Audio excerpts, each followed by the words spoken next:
Bienvenue sur Comme3Com, une production du blog wowcomcebo.fr. Aujourd'hui, on va explorer un sujet qui monte. Comment on peut rendre nos sites web plus respectueux de l'environnement?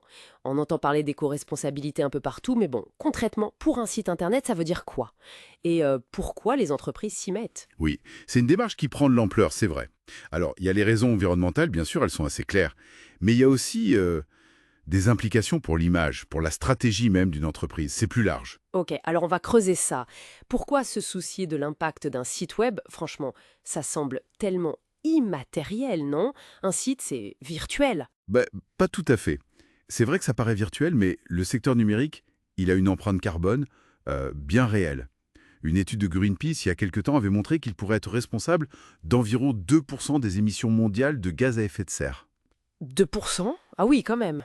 Oui, c'est comparable au secteur de l'aviation civile. Donc, réduire l'empreinte de son site, ça participe à cet effort global, quoi. Intéressant. 2%, ça fait réfléchir.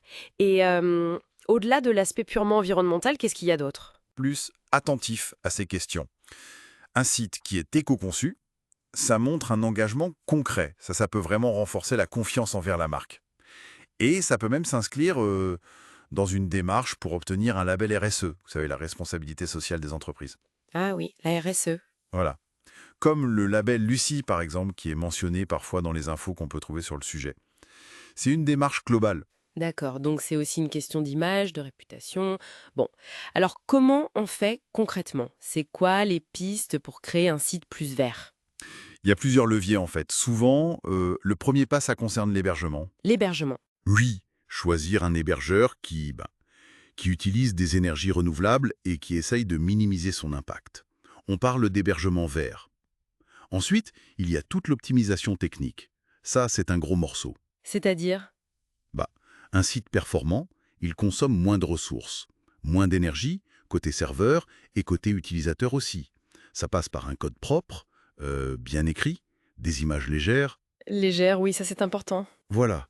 Et une utilisation, disons, modérée des scripts ou des vidéos qui consomment beaucoup d'énergie. Faut être raisonnable. Donc en gros, moins de fioritures et plus d'efficacité. C'est un peu ça l'idée. Exactement. La priorité au contenu, c'est aussi une approche. Un design plus épuré, moins d'éléments superflus. Si le contenu est pertinent, qu'il retient l'attention, ça évite aussi une navigation excessive, qui elle aussi consomme de l'énergie. Et puis enfin, il y a le choix des technologies elles-mêmes. Des serveurs conçus pour être économes, des langages de programmation efficaces. Tout ça, ça joue. Très bien. Et quels sont les bénéfices directs pour une entreprise qui fait cet effort, au-delà de l'environnement et de l'image? Alors, au-delà de l'impact environnemental réduit et de l'image positive, oui, il peut y avoir des économies. Ah, Oui, sur les coûts d'hébergement ou de maintenance par exemple. Justement parce qu'on optimise les ressources. Et puis une meilleure réputation, ça peut aussi influencer positivement les relations avec les clients, les partenaires. Et potentiellement, le chiffre d'affaires. C'est lié. donc si je résume un peu, créer un site web éco-responsable, c'est c'est aligner sa présence en ligne avec des préoccupations environnementales qui grandissent. Et en même temps, on peut y trouver des avantages pour son image et même pour ses coûts. C'est bien ça, hein? C'est tout à fait ça. C'est une réflexion sur l'efficacité, sur la sobriété numérique en fait.